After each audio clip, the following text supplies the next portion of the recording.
No one knows what caused the bizarre deformities. Now, after years of speculation, a team of archaeologists and forensic scientists believe they have unlocked the mystery of this extraordinary race. A mystery which for decades they struggled to explain.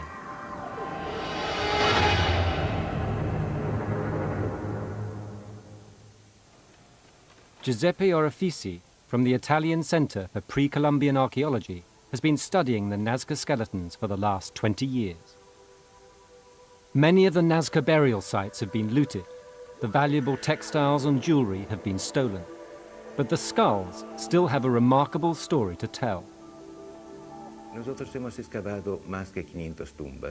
not found a single skull from the Nazca area that is not deformed. All of them, absolutely all of them, present these deformities.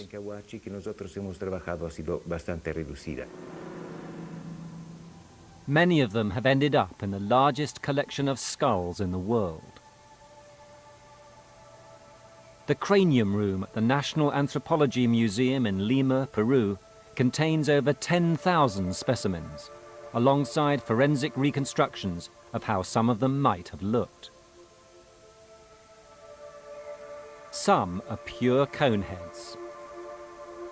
Others are even more exotic, with beehives and even twin peaks. These people look as if they could have come from another world. Evidence of the Nazca civilization stayed hidden for hundreds of years. But in the early 1930s, pilots flying over southern Peru reported remarkable features etched into the surface of the desert. Today we know them as the Nazca Line, an intricate network of geometric and animal shapes. More than 1,000 of these gigantic drawings are spread over an area of 400 square miles. No one knows how and why they were placed here. The lines were clearly designed to be seen from above, prompting suggestions they'd been created by aliens. Archaeologists spent over 50 years trying to understand these geoglyphs from the evidence on the ground. But the discovery of the bizarre-shaped skulls fueled the alien invasion argument. There's no evidence to support these claims, but until now, there's been no alternative proof. Over the years, scientific experts have looked at a variety of medical conditions which could explain the cone-shaped skulls. The most famous example is the case of John Merrick, the Elephant Man, whose condition proved that certain types of disease can alter the shape of the human skull. His head reached an astonishing 36 inches in circumference. Merrick suffered from Proteus syndrome, a rare condition which causes bony tumors. It's only been recorded 120 times in all human history. However, there are other more common illnesses which could explain this mystery. When he was born, some doctors came to me and asked me did I want to put him away. He had the face deformity. It was really different. I never seen anything like it before. I wasn't prepared for it. I wasn't even ready for it. Wilhelmina's son Douglas was born with a genetic bone abnormality called Cruzon syndrome. His skull shape bore a striking resemblance to the skulls found at Nazca. My doctor said it was a rarity, but it's a possibility I could have been a twin. So I'm just living day by day, doing the best that I can, and try to do the best so I get out of school and go to college, live a normal life like everyone else, so I can succeed in life. You know that I love you, right? Douglas is now 18. Despite 20 operations, he still suffers from the dangerous complications of his underlying condition. His skull has stopped growing, but his brain has not. I have migraine headaches. I have headaches that would last from the time I open my eyes at probably about 7 or 8 o'clock in the morning to about 7 o'clock in the evening. The skull of a healthy newborn is made up of 27 bones linked together by soft cartilage.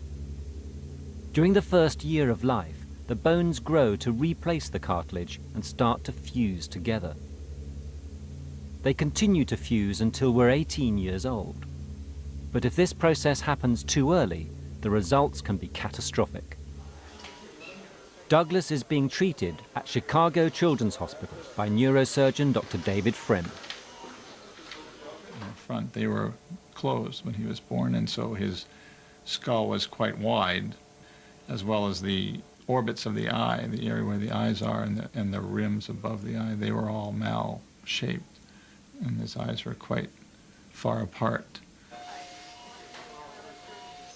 Douglas's skull has fused together prematurely, but his brain continues to grow.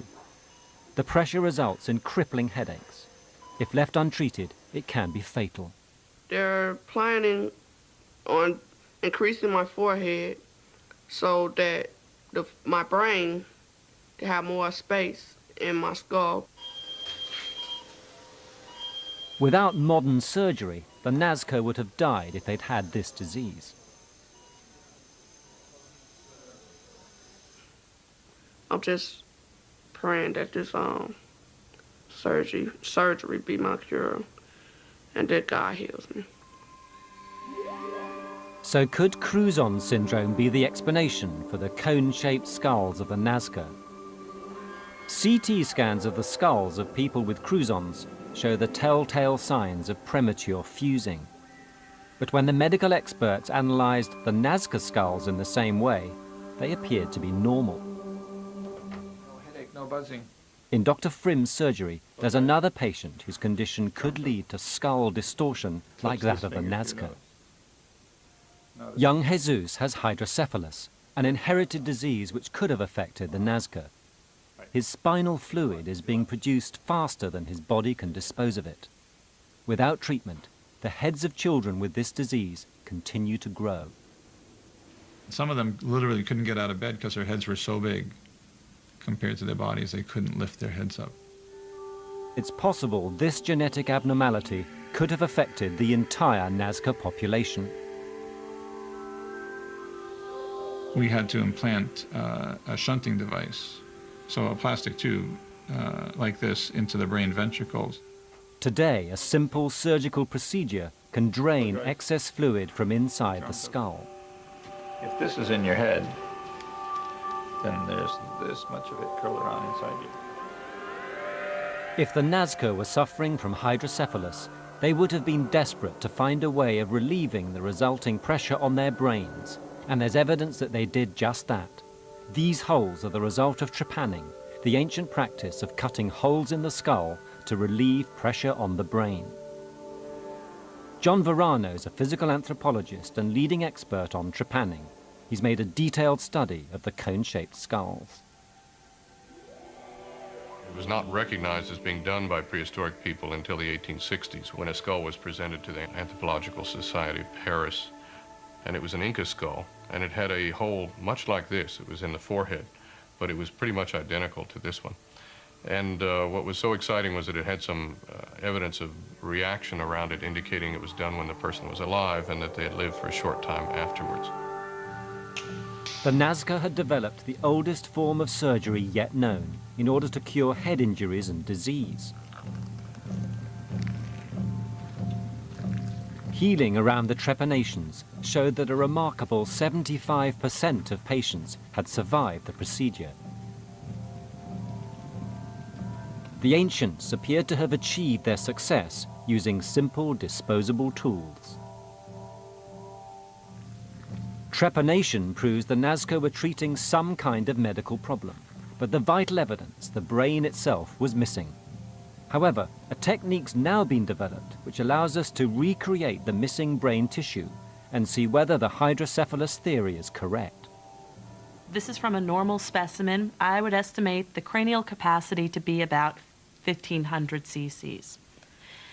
This is from an individual from Peru, and this individual was an adult. It was not a child.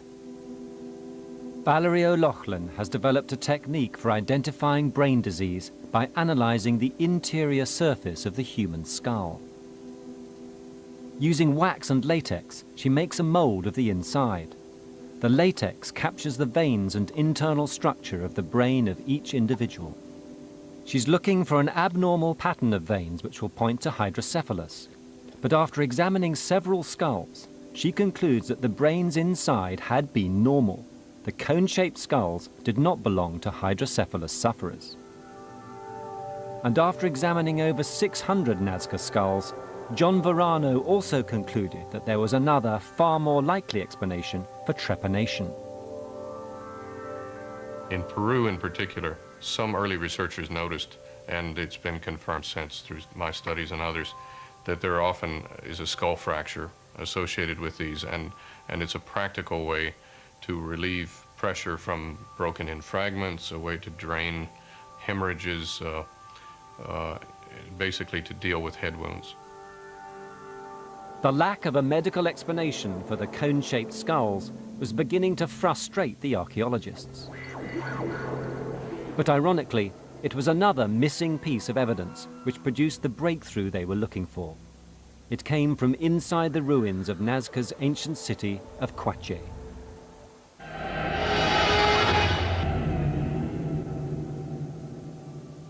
1800 years ago, the ancient city of the Nazca civilization in Peru was inhabited entirely by people with bizarre-shaped skulls. Archaeologists had no idea why. For over half a century, they'd struggled and failed to find the answer.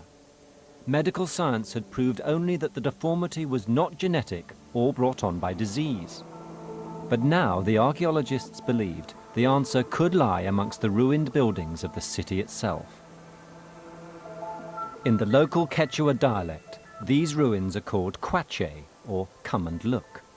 This ancient place lies at the geographical heart of the Nazca lines. Examining the area of Quache, the central nucleus is made up of 4 square kilometers.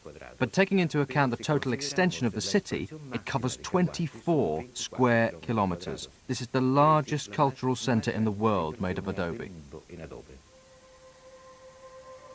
Quache had the largest adobe pyramid in the New World. At the time, the Nazca were the most advanced society in South America, but the mystery of why they died out remains. At Quache, it was a missing piece of the jigsaw that gave Italian archaeologist Giuseppe Orefici a vital clue as to what was going on. In reality, Quache was not a city. In its interior area, there are no ruins of dwellings, no ruins of rooms, no ruins of kitchens. In all of these ruins, there's nothing to suggest anyone lived here. Orefici concluded that if Quache was not inhabited, it must be a city of the spirit, a religious center. He believed people came here from hundreds of miles across the Pampa, bringing offerings of textiles, ceramics, food. The mystery of the cone-shaped skulls had acquired a new dimension. At the San Diego Museum of Mankind, bioarchaeologist Christine Torres Roof started looking for evidence of the existence of an elite class of Nazca priests. I'm looking at indicators of health status in an attempt to see differences between what might be considered an elite class and a non-elite class. But despite months of painstaking research, Torres Roof could find no evidence of a priestly elite linked to the cone-shaped skulls. We're looking at cemeteries, like that of the village of Pueblo Viejo, where we found the bodies of peasants and agricultural workers. They too have deformed skulls. This shows that there was no class differentiation in terms of the skull deformities. But there might be other clues hidden in the perfectly preserved burial sites. All the dead had masses of hair.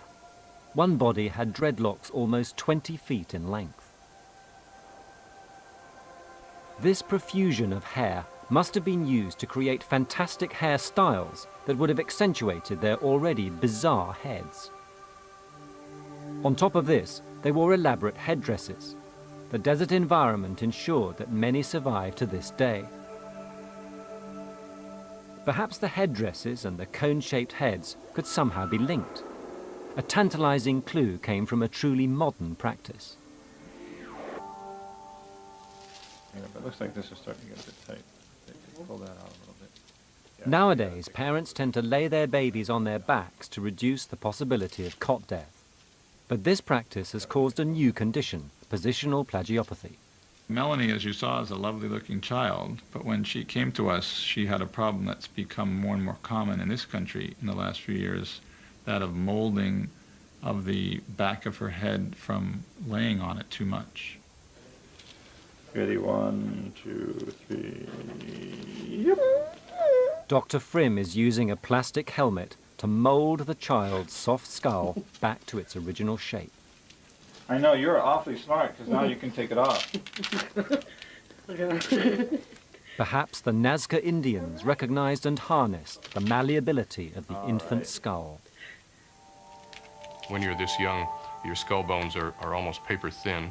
If you restrict the growth of the skull in one way or another, that is by pushing on the back or on the front or on the top, the skull then grows in a compensatory fashion. It needs to get bigger, and it'll grow in an odd shape as a result. And Verano's theory about deliberate skull shaping was backed up by evidence from the Moluccas Islands of the Pacific. Here they use resin from the candle nut to soften the skin in preparation for binding the head with coconut fibers. The headdress would typically be worn for the first year of life. North American Indians also wrapped the heads of their babies with similar results. The first European settlers referred to them as flathead Indians. And even the cradles in which they carried their newborn children are remarkably similar to those found in other parts of South America. Perhaps these people were true masters of head shaping. It seems to be something that was invented independently in many parts of the world, perhaps by children being wrapped in certain ways and then just observing that their heads change shape. All the archaeologists needed now was proof that head shaping was practiced by the Nazca. We were very lucky. It's the only case that I'm aware of. We found a deforming device actually applied to a boy in a grave in Quache. This deforming device comprised of belts made from llama skins, which were fitted in order to create the desired form. So the people of Quache were deliberately molding the skulls of their babies. Some of these more extreme types where the endocast is very flattened, I wouldn't be surprised if these individuals may have had pressure inside their skulls. Maybe they had an increased headaches while the deforming apparatus was on them. It's hard to imagine why any Nazca mother would put her newborn child through such a permanent and potentially painful process. Doing something as drastic as modifying your head shape, which is an easily visible thing and is easily recognizable both in interactions and even at a distance, is a really clean and easy way of identifying yourself as a member of a particular group. Despite the passing centuries, the markets in the modern town of Nazca have not changed dramatically. Seafood, corn, and beans have all been excavated from Nazca villages. But the modern inhabitants have something else in common.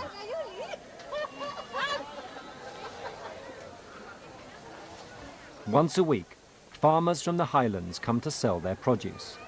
They all wear the same distinctive hats, which distinguish them instantly from people who live on the coast.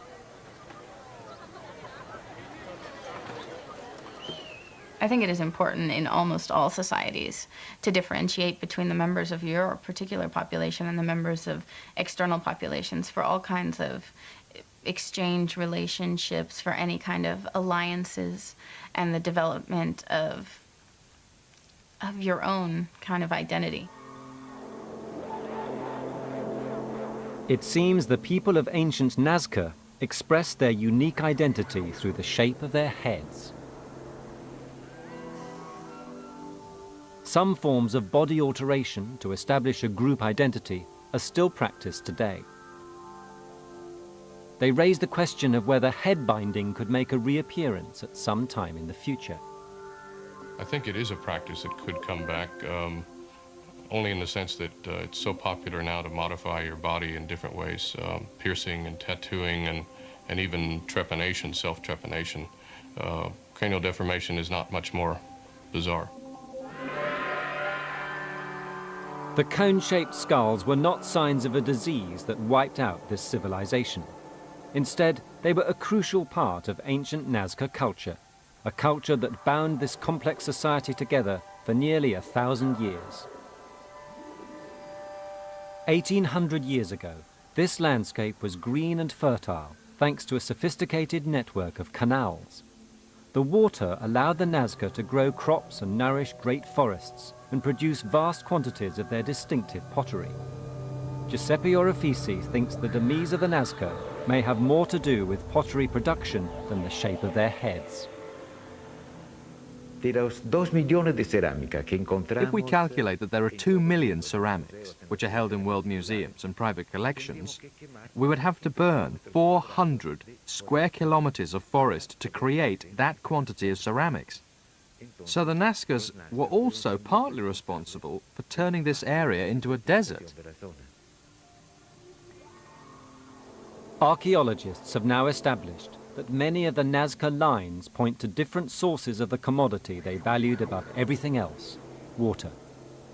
The giant drawings on the ground were offerings to the gods who made this land so green and fertile. But by producing huge volumes of pottery and other artifacts, the Nazca wiped out the forests and sowed the seeds of their own destruction. The water sources dried up as the gods they worshipped turned against them.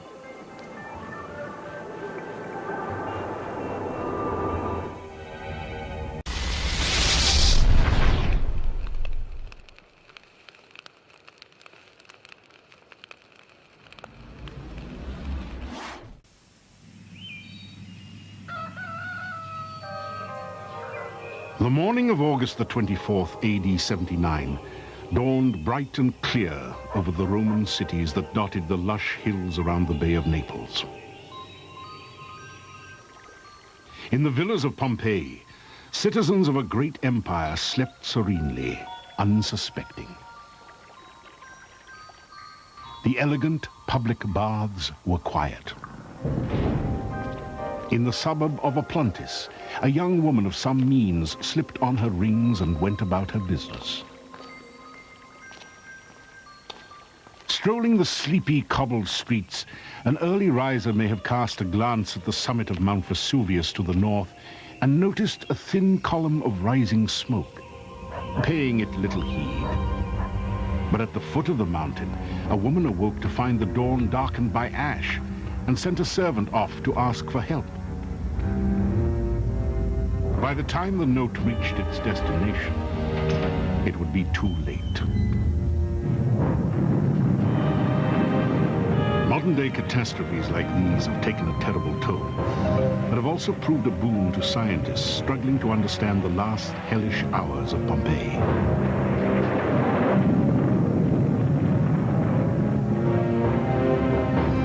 Already the ash was coming down, wrote Pliny the Younger about the events of AD 79. One could hear the moans of women, the cries of babies, the screaming of men. Many lifted up their arms to the gods. Even greater numbers affirmed that there were no longer any gods, and that this was the last night of the world. For the cities in the shadow of Vesuvius, the last night of the world lasted for 15 centuries. So completely did Vesuvius obliterate Pompeii and her neighbors of Herculaneum, Stabae, and Oplontis, that the memory of where the cities had been was soon forgotten. By the Middle Ages, only a faint echo survived in the local folklore. The area south of Vesuvius was called La Civita, or the city, even though no city remained.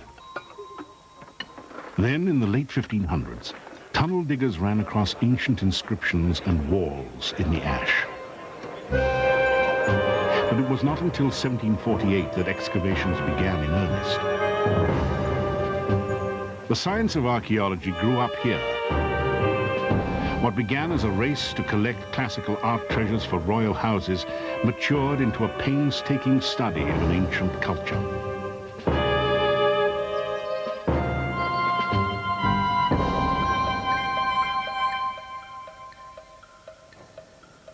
Much of what has been found here is known the world over.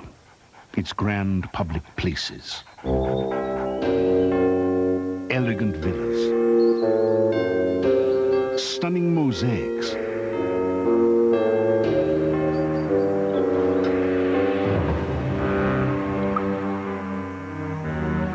and lavish bathhouses richly encapsulate what is known of the life of leisure in ancient Roman times.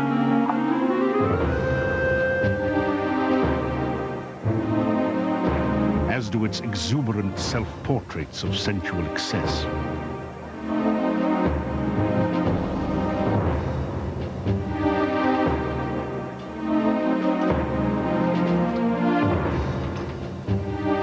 In stark contrast to the art and architecture are the equally famous final agonies of those entombed in Vesuvian ash.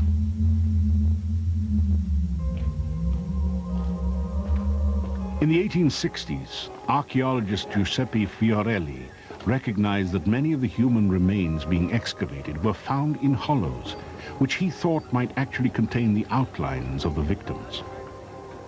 He pumped plaster into one of the hollows to create a cast, and the results astonished the world. Pompeii's ghoulish statues of death fascinate us as much today as when they first emerged from the ashes some 130 years ago. But they remained largely curiosities, as have the hundreds of discarded skeletons. Only now are the dead of Pompeii undergoing scientific analysis, and only now is science coming to grips with the full extent of the horrors they endured. Almost 2,000 years too late to help her, and thousands of miles from home, the Lady of Atlantis makes news by undergoing high-tech medical scans at the University of Sydney in Australia. Named for the suburb of Pompeii where she was discovered in 1984, the Lady of Atlantis became a test case for a new type of casting. Instead of plaster, which shrinks and bubbles while drying, the archaeologist used resin. Resin also has the advantage of being transparent, so the archaeologist can visually inspect the bones and the few possessions the lady clutched as she tried to flee through the falling ash. A jeweled bracelet and a purse. Her caretaker is archaeologist and anatomist Estelle Laser. What we're looking at here is an X-ray of the cast, and apart from the bones you can also see that she was carrying a purse with various valuables in it, including some coins, and on her arm you can see that she had a bracelet. From the bones we can establish various things about her. One is that we are in fact looking at a female, and the best bone for indicating this is the pelvis. This angle here is a very good indicator that we have got a female. Various other features on the bone enable us to determine that she was probably between 30 and 35 years of age when she died. The Lady of Atlantis was also CAT scanned. The technology provides what is essentially a cross-section of the skeleton in its resin cast. These detailed medical records of the lady will serve as a baseline for Laser, who is systematically studying the bones of the Pompeii dead. Beneath the streets of Pompeii, dark catacombs are strewn with chaotic rubble. Look closely, and the rubble resolves itself into bones, guaranteed to instill despair in most anatomists. Look closer, and the futility of ever assembling them into skeletons becomes clear. Pompeii is a particular challenge to our archaeologists studying bones because the skeletons weren't collected systematically over the first 150 years of excavation. They were really just collected for their grotesque sort of imagery, and they were stored in places like the cenobites where we are now, and they were stored in huge piles and they became completely disarticulated. Because she has scattered bones instead of skeletons, she must study them en masse, using statistics.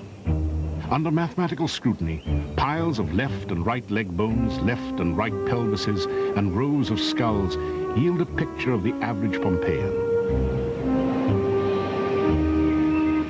The popular view of the eruption of Vesuvius is that it struck down the young, the wealthy, and the cosmopolitan from all corners of the Roman world as they cavorted in their getaway by the bay.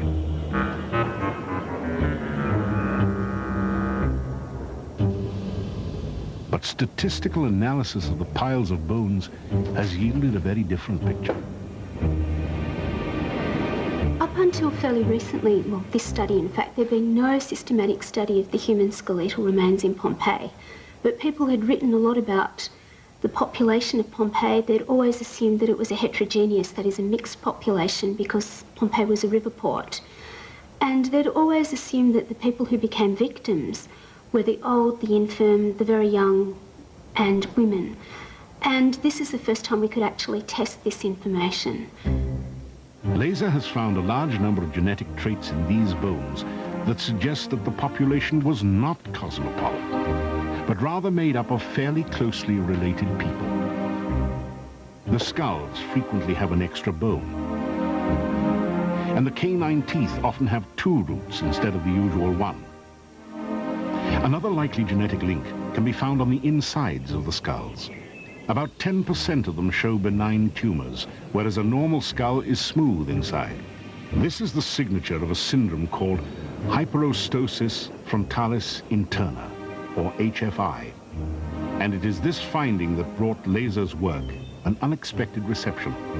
It's associated with usually postmenopausal women, and there are a number of signs and symptoms that come with it, and they vary a bit, but generally there's a tendency towards obesity, so women become very fat, and they become quite hairy. They tend to grow beards. The Italian press completely went to town and wrote huge articles about whether the women of Pompeii were fat and hairy and ugly, and there've been incredible academic discourses about whether the women were in fact not good looking, and the argument against my work's generally been that the paintings on the wall show beautiful young women. But for Laser, such reaction is missing the point. The large number of bones of postmenopausal women defies conventional wisdom about the lifespan of ancient Romans. The Pompeians were probably leading a normal lifespan. If they survived that critical period of high infant mortality, I think they probably survived to a lifespan that was comparable to a modern Western one. Another, grimmer scenario might explain the high number of older people in Laser's sample, as she readily admits. They may have been the ones left behind when Vesuvius unleashed its fury on Pompeii.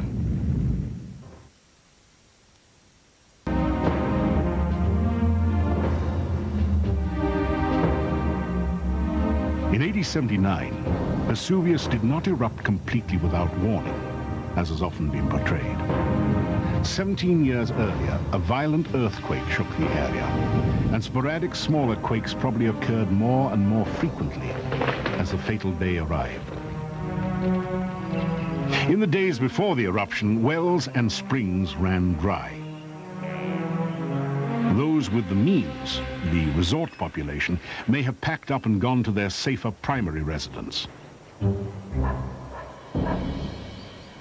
Those without the means, the poorer, more homogeneous group, probably remained behind. There is also evidence that some of the grand villas may have been abandoned by their owners and taken over by squatters. In several, agricultural implements had been hung over the grand wall paintings.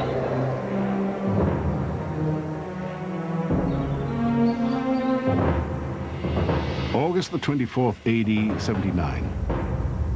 Across the bay at Misenum, 17-year-old Pliny the Younger and his uncle had just finished lunch when they noticed something strange over Vesuvius.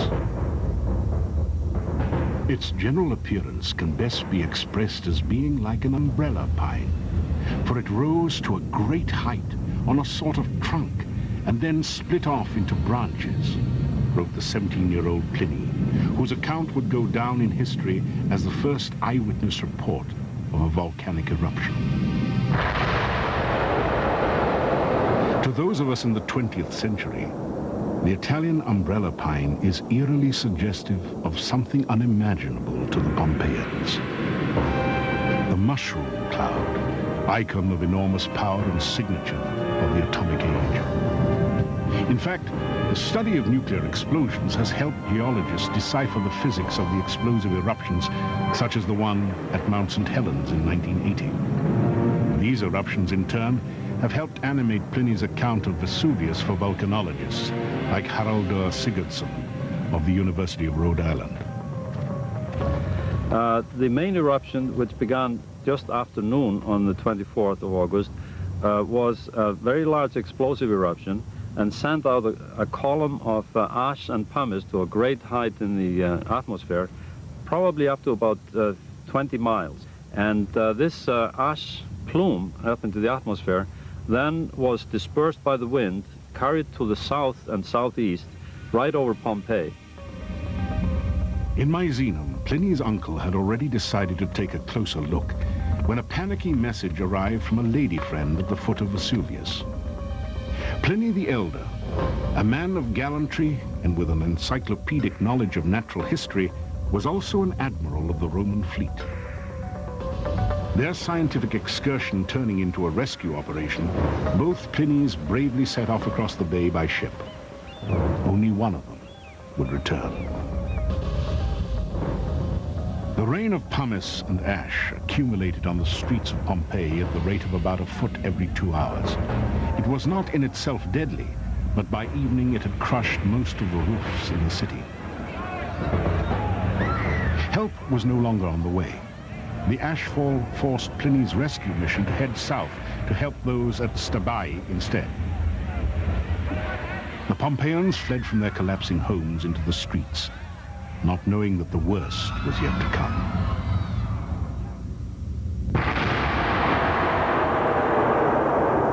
Only in the last decade has science come to grips with the most deadly phase of an explosive eruption, the surge. Based on a discovery made during nuclear testing in the 1940s, volcanologists learned that hot, ground-hugging clouds race away from an explosive eruption, blowing apart and incinerating anything in their paths. Surges leave little trace of themselves in the geological record, but are far deadlier than the more evident pumice falls and lava flows. For the people of Pompeii, they came at the witching hour. And then around midnight, the style of the activity changed dramatically, and instead of a very high column, now the volcano was producing a fountain of ash and pumice. And this fountain rose up and then collapsed on the flanks of the volcano and raced away as a glowing avalanche of hot ash, traveling at about 100 miles per hour, and temperature high enough to carbonize wood. This ash flow is very similar to what we saw in Mount St. Helens in 1980.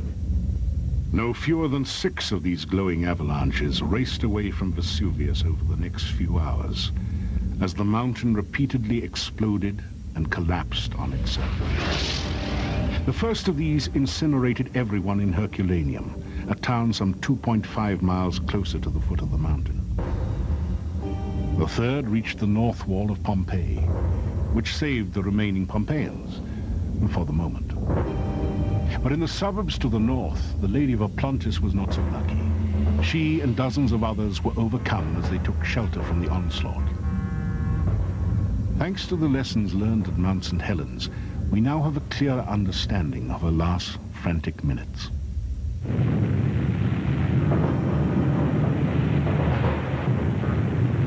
The eruption at Mount St. Helens claimed 69 lives. They are the only victims of an explosive volcanic eruption to be studied by physicians and forensic specialists. The results, along with new findings about the hot gas avalanches created in such explosions, give the last moments of Pompeii a truly nightmarish quality. Immediately, the inside of your lungs are burnt, and there is no oxygen or little oxygen in the air. And furthermore, you inhale a lot of ash particles or dust that immediately chokes up the windpipes, and suffocation occurs very, very quickly, or certainly within a minute or two. Besides, that person is suffering skin burns all over the body because of the very high temperature of the ash. So it is a horrible, agonizing death. Fortunately, only lasts for maybe a couple of minutes. From the expression on her face, the lady of Atlantis may indeed have choked to death. But her positioning also suggests that she suffered thermal shock or baking, as found in several of the victims of St. Helens. Right, well, this is very typical of bodies that have been exposed to extremely high temperatures. In the literature, they suggest between 200 and 250 degrees Celsius will cause this almost like a boxer's pose, where you get the arms flexed and the legs flexed and the spine extended. This is quite common with a lot of eruptions where you have these volcanic surges. About an hour after the lady's unfortunate end, Vesuvius claimed another victim. On the beach at Stabai, the stout-hearted old naturalist Pliny the Elder collapsed from the fumes and died. At about the same time, a fourth glowing avalanche blasted over the north wall into Pompeii at about 200 miles an hour and up to 400 degrees Celsius.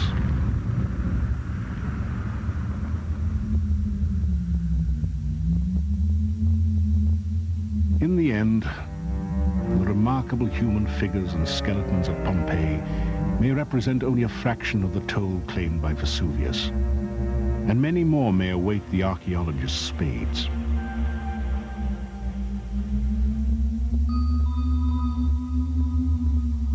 For years, excavations at the nearby city of Herculaneum suggested that it had been abandoned long before the eruption. Only 10 human skeletons had been found. But that changed dramatically in 1982. We were involved with excavations on the waterfront or on the beach in Herculaneum, and we found that hundreds of skeletons, hundreds of human remains were on the beach, and the people had actually managed to escape and get out of the city, but they were caught between the ocean and the volcano. Similarly, in Pompeii, I think that not a very large number of human remains have been found in the city, and this has led to the view that the city had been largely evacuated. Well, I think that's probably correct, but my suspicion is that we will find with future excavations that a very large proportion of the population is buried under the volcanic deposits just south of the city, which is an area that has never been excavated.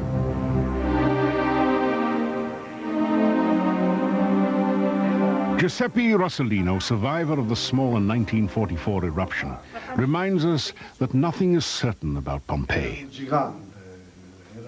It was a giant. It was picturesque when it was smoking. Since then, it's extinguished. It has finished its cigars. The 18th of March, it will have been 51 years that it hasn't smoked anymore. Until this moment. But who knows? Volcanologists are reassuring. Vesuvius tends to erupt violently at roughly 700-year intervals. That gives archaeologists another couple of centuries to dig up whatever secrets are still buried under its ancient ash.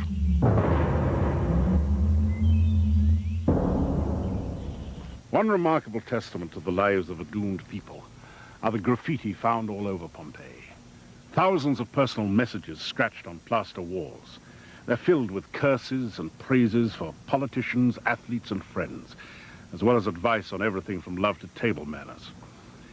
The Pompeians gave vent to both love and hatred with equal exuberance. One wrote, "O Chius, I hope that your ulcerous pustules reopen and burn more than they did before."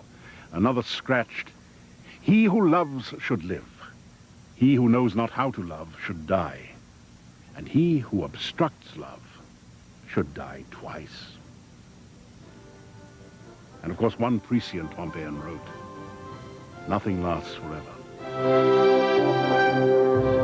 Astonishing 36 inches in circumference. Merrick suffered from Proteus syndrome, a rare condition which causes bony tumors. It's only been recorded 120 times in all human history. However, there are other more common illnesses which could explain this mystery. When he was born, some doctors came to me and asked me did I want to put him away. He had the face deformity. It was really different. I never seen anything like it before. I wasn't prepared for it. I wasn't even ready for it. Wilhelmina's son Douglas was born with a genetic bone abnormality called Crouzon's syndrome. His skull shape bore a striking resemblance to the skulls found at Nazca. My doctor said it was a rarity, but it's a possibility I could have been a twin. So I'm just living day by day, doing the best that I can, and trying to do the best so I get out of school and go to college, live a normal life like everyone else, so I can succeed in life. You know that I love you, right? Douglas is now 18. Despite 20 operations, he still suffers from the dangerous complications of his underlying condition. His skull has stopped growing, but his brain has not. I have migraine headaches. I have headaches that would last from the time I open my eyes at probably about 7 or 8 o'clock in the morning to about 7 o'clock in the evening. The skull of a healthy newborn is made up of 27 bones linked together by soft cartilage. During the first year of life, the bones grow to replace the cartilage and start to fuse together. They continue to fuse until we're 18 years old. But if this process happens too early, the results can be catastrophic. Douglas is being treated at Chicago Children's Hospital by neurosurgeon Dr. David Friend. In the front, they were closed when he was born, and so his skull was quite wide, as well as the orbits of the eye, the area where the eyes are and the rims above the eye, they were all mal-shaped, and his eyes were quite far apart. Douglas's skull has fused together prematurely, but his brain continues to grow. The pressure results in crippling headaches. If left untreated, it can be fatal. They're planning on increasing my forehead so that my brain can have more space in my skull. Without modern science, these people look as if they could have come from another world. Evidence of the Nazca civilization stayed hidden for hundreds of years.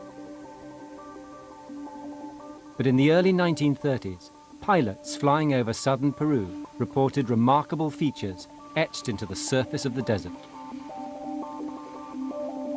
Today we know them as the Nazca lines, an intricate network of geometric and animal shapes.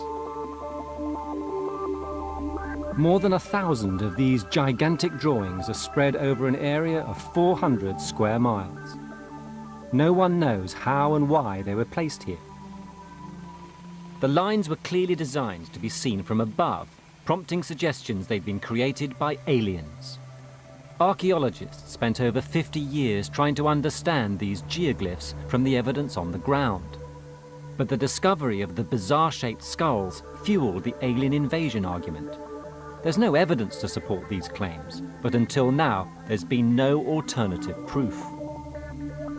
Over the years, scientific experts have looked at a variety of medical conditions which could explain the cone-shaped skulls. The most famous example is the case of John Merrick, the Elephant Man, whose condition proved that certain types of disease can alter the shape of the human skull. His head reached an astonishing. No one knows what caused the bizarre deformities. Now, after years of speculation, a team of archaeologists and forensic scientists believe they have unlocked the mystery of this extraordinary race. a mystery which for decades they struggled to explain.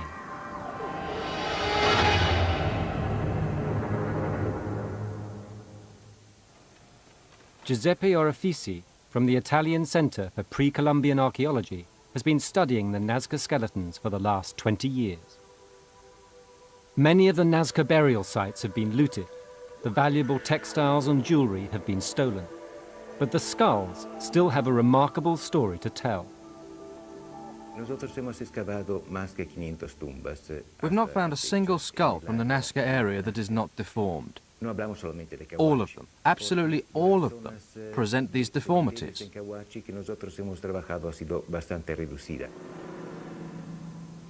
Many of them have ended up in the largest collection of skulls in the world.